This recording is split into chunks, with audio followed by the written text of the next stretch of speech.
katanya cinta kok berdusta. Iya, siapa yang cinta? Siapa yang masih punya cinta? Wih, ini baju padahal sama ya sama saya ya. Mudah-mudahan juga Bu Jaliah dapat jodoh yang baik, yang 3T katanya, tajir, tampan, takwa. Iya Bu Haji. Oh Bu Haji kan nggak mau. Kalau saya mau nggak sih? Jadi ibu, namanya cinta. Cinta itu apa sih? Ayo, ini kan udah punya pasangan udah berpuluh-puluh tahun. Apa itu cinta? Cinta itu sesuatu yang kalau kita cinta itu pasti sering disebut-sebut. Kita nih cinta sama laki kita banget, kita omongin laki kita nih, laki gua mah baik banget, gini begitu, gua mah begini begitu begini, meskipun belum tentu benar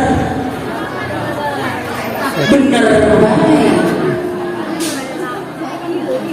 Itulah cinta. Bagaimana? Nah sekarang cinta ini kita angkat kepada cinta kepada Nabi besar kita Muhammad. Cinta nggak kepada Nabi Muhammad? Cinta? Beneran cinta? Beneran cinta, tapi kalau lagi sholat yang dipikirin isi kulkas tinggal apa ya? Besok masaknya apa ya? Ayo, cintanya seperti apa? Kan gitu tadi kan? Laqad kana lakum fi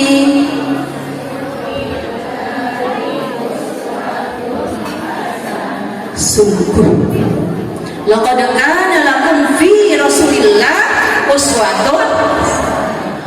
Sungguh dalam dirinya Rasulullah itu ada suri tauladan. Jadi kalau kita mau melakukan apapun berkiblatnya kepada Nabi besar kita Muhammad. Lan tadillu ma in tamassaktum bihima kitaballah wa sunnata. Kamu gak akan tersesat, gak akan bingung, gak akan pusing pada saat kamu mengembalikan segala masalahmu kepada Al-Quran dan udah begitu Bu. Ini banyak kalau lagi punya masalah curhat. Curhatnya salah orang. Akhirnya bukan dapat jalan keluar, tapi nambah masalah baru. Makanya kalau curhat di sini mah cukup ke Ustazah Aliyah dan Ustazah yang ada di sini. Insya Allah pecah di perut ya Bu Haji. Karena kita salah satu fungsi penyuluh agama adalah bagaimana memberi advokasi dan konsultasi kepada masyarakat. Saya punya kantor hukum di rumah. Karena tadi Bu Haji Aliyah udah menyebutkan saya S1 saya di UIN Syarif Hidayatullah Jakarta, S2 saya hukum di Unpam. Nah ini ibu-ibu, kita angkat sebentar. Yarfa'illahu alladziina aamanu minkum walladziina utul ilma. Allah akan mengangkat derajat orang-orang yang berilmu dan beriman beberapa derajat. Saya titip banget Bu sama anak dan cucu ibu untuk terus kuliah. Ini maaf, saya sering sekali kedatangan anak-anak Unpam untuk konsultasi. Tapi kebanyakan mereka ini bukan orang-orang kita, orang mana-mana. Justru orang kita-kitanya ini malu untuk kuliah di sana, tapi kemampuan nggak punya. Mau kuliah yang punya nama tapi duit nggak ada, akhirnya nggak kuliah. Sebentar, saya cerita.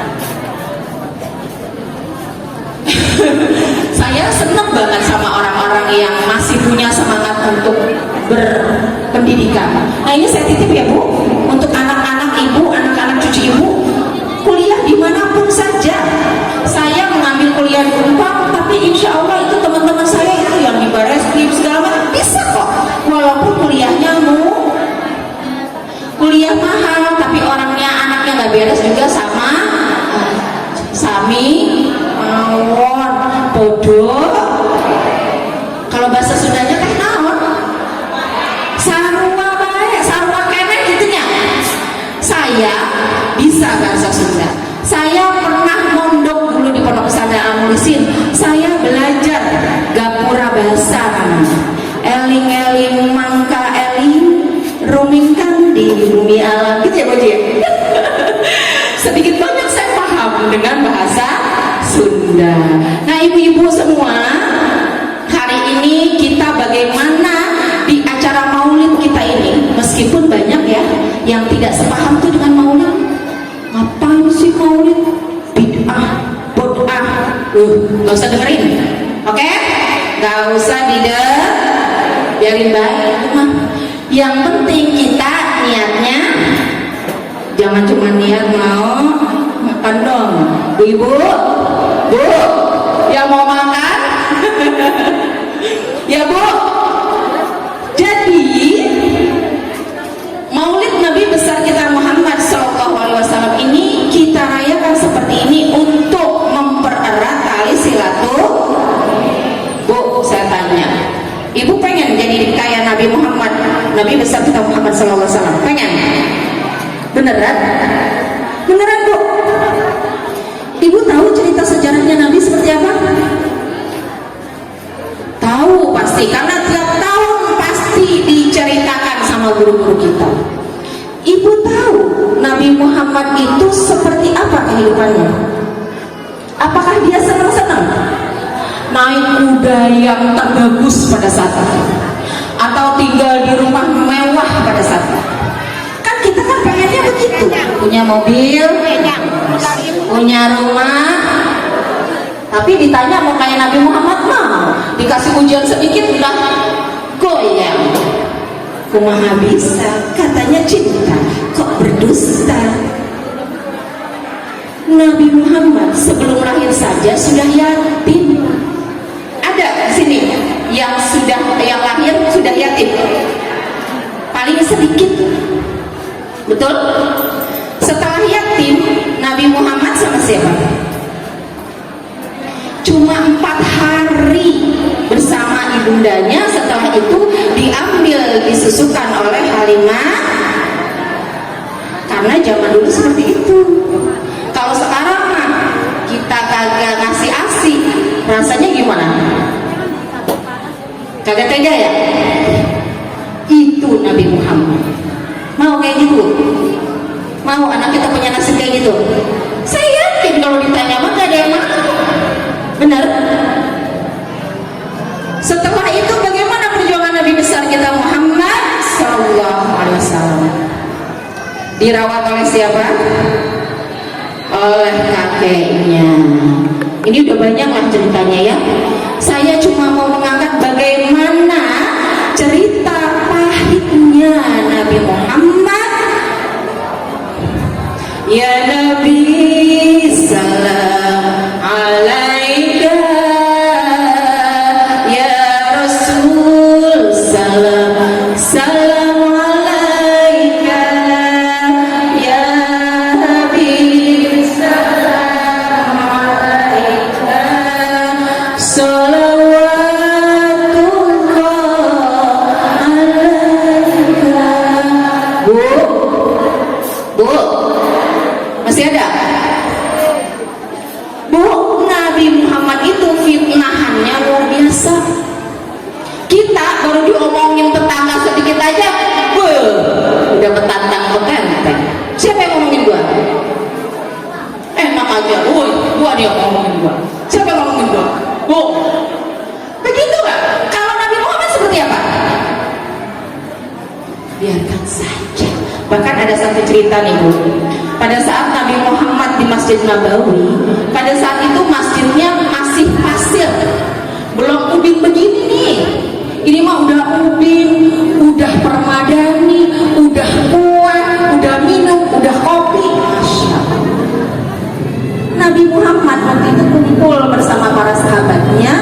Tiba-tiba ada orang Badui datang, tek, masuklah dia, nongkrong di pojokan, ngapain? Buang hajat. Itu yang mana para sahabat Nabi marah karena tidak menghargai Nabi dan para sahabatnya. Tapi apa kata Nabi? Sudah, la taghdab walaka. Kalau kamu nggak marah, bagimu, benar nggak Bu? Percaya nggak? Tahu nggak Ibu? Kalau orang pada saat mau marah, tapi dia bisa menahan kalimat-kalimat yang keluarnya, pasti akan terjaga. Karena pada saat orang lagi marah, pasti emosi tidak terkontrol, ngomong apaan aja yang akhirnya menyakitkan hati orang lain, dan itu susah dilupakan. Benar? Siapa yang udah banyak sakit hati? Sama teman, sama tetangga, sama laki, sama laki.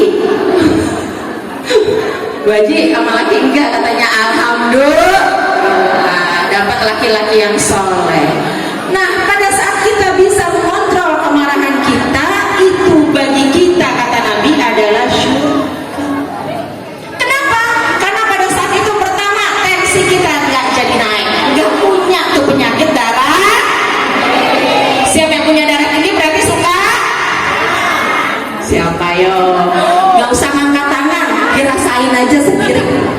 Ya, berarti itu salah satunya karena sering. Innallaha ma'as, sesungguhnya Allah bersama orang-orang yang gak sabar bersama. Bener gak? Yang jawab siapa? Betul ya? Karena pada saat kita tidak sabar, yang kontrol pikiran kita adalah setan. Baik disalahin apa-apa setan. Setan kalau bisa demo dia itu enak aja. Giliran yang jelek-jelek gua dah, giliran yang baik-baik dia ngakunya. Sayang aja setan itu malu halus. Wassalamualaikum warahmatullahi wabarakatuh. Rabbana atina fid dunya hasanah wa fil akhirati hasanah wa qina adzabannar. Shalli wa sallim ala jami'il anbiya'i wal mursalin walhamdulillah.